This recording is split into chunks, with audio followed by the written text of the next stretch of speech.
বান্ধবীর স্বামীর সাথে অবৈধ কাজ। ফারিয়া ও সিমি বান্ধবী দুজনে পার্টনারে ব্যবসা করে। একদিন সিমি ফারিয়ার চরিত্র নিয়ে কথা বললে ফারিয়ার মাথা গরম হয়ে যায়। সেই সুবাদে ফারিয়াও বলে ফেলল, তোমার চরিত্র কত ভালো আমার খুব ভালো করেই জানা আছে। সিমি বলল, আমার ফ্যামিলি নিয়ে কথা বলবি না, আমি এবং আমার স্বামীর চরিত্র নিয়ে কেউ কথা বললে বিন্দু মাত্র ছাড় দিব না। ফারিয়া এবার বলল, ও বুঝেছি, তাহলে তোমার স্বামী ধোয়া তুলসী পাতা। ফারিয়ার উদ্দেশ্যে বলল, আজকে থেকে তোর আর আমার একসাথে কোনো কাজ হবে না। সাথে সাথে ফারিয়াও বলে দিল, আমিও চাচ্ছি আলাদা কাজ করব, আলাদা অফিস থাকবে। সিমি বলল, আমি তোর হিসাব তোকে কড়াই গন্ডায় বুঝিয়ে দিব, মনে রাখিস আমার নাম সিমি, যাকে ধরি জন্মের মতো শিক্ষা দিয়ে ছাড়ি। কথা বলে সিমি অফিস থেকে বের হয়ে গেল। এবার ফারিয়া মনে মনে কি যেন একটা প্ল্যান করলো। মোবাইল ফোনটা বের করে সিমির স্বামী নয়নকে ফোন দিল। ফোনের ওপাশ থেকে হ্যালো বলতে ফারিয়া বলল, তুমি জরুরি আমার সাথে দেখা করো। কথা বলে মোবাইল রেখে ফারিয়া অফিস থেকে বের হয়ে গেল। ফারিয়ার অফিসের কর্মচারী রিমি ও জেরিন দুজনে বাসায় এসে লুডো খেলছিল। রিমি জেরিনকে বলল, তুই যে প্রতিদিন এই বাসায় বয়ফ্রেন্ড নিয়ে আসিস, ও সব করিস, কথা ম্যাডাম জানলে আমাদের কাউকে আর আস্ত রাখবে না। জেরিন বলল, কোনোদিনও জানবে না যদি আপনি না বলেন, এতদিন একসাথে মিলেমিশে কাজ করি। রিমি বলল, না না, আমি বলতে যাব কেন, এমনি মজা করছি। তাদের দুজনের মধ্যে অনেক মিল। দুজনে ফারিয়ার কাছে চাকরি করে। এই বাসাটাতে ফারিয়া তাদের থাকতে দিয়েছে। ঠিক এ সময় কে যেন কলিং বেল টিপছে।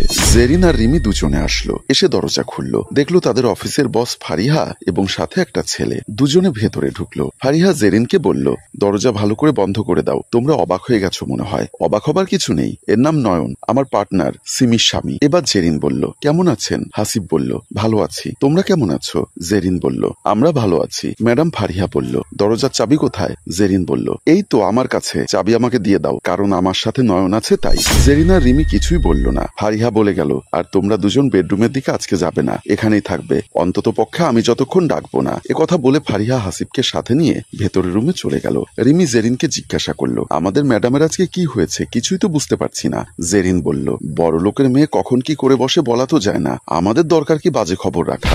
কথা বলে দুজন ওখান থেকে চলে গেল। ফারিয়া হাসিব রুমে ঢুকে খাটের উপর বসলো। ফারিয়া বলল, হাসিব, আসলে আমি তোমাকে অনেক আগে থেকে ভালোবাসতাম, কেন তুমি আমাকে বাদ দিয়ে ওই সিমিকে বিয়ে করলে? কি দেখেছো তুমি সিমির মাঝে যা আমার মাঝে নেই? হাসিব বলল, ডার্লিং, আমিও তোমাকে প্রচন্ড ভালোবাসি, দেখছো না তুমি ডাক দেওয়ার সাথে সাথে তোমার ডাকে সাড়া দিলাম।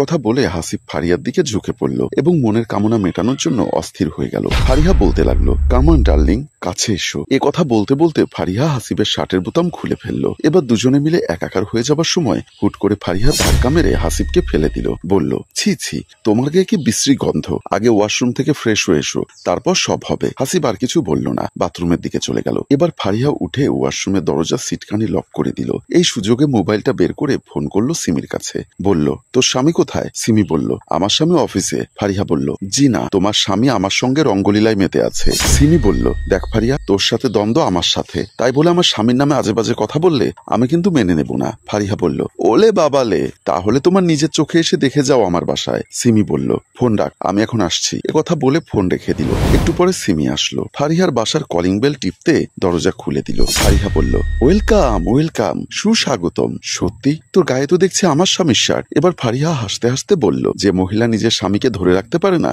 সে আবার আমার সাথে পাঙ্গা লড়ে। সিমির মাথা ঘুরে উঠল।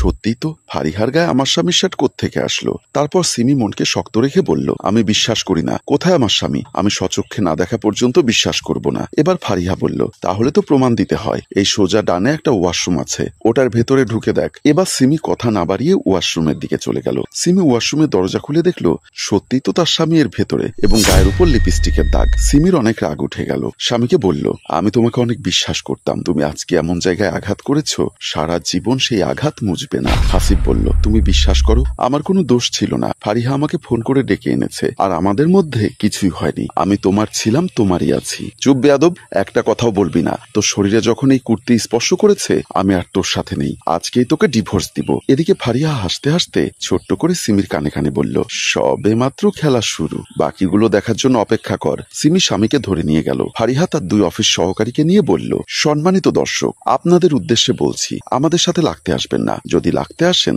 সিমির মতো এই অবস্থা হবে। গল্পটির রচনা ও পরিচালনায় মঞ্জুর মোর্শেদ। সম্মানিত ভিউয়ার্স, আমাদের এই আয়োজন আপনাদের জন্য। যদি ভালো লেগে থাকে, লাইক, কমেন্ট, শেয়ার করে মিউজিক প্লাসের সাথেই থাকুন। ধন্যবাদ।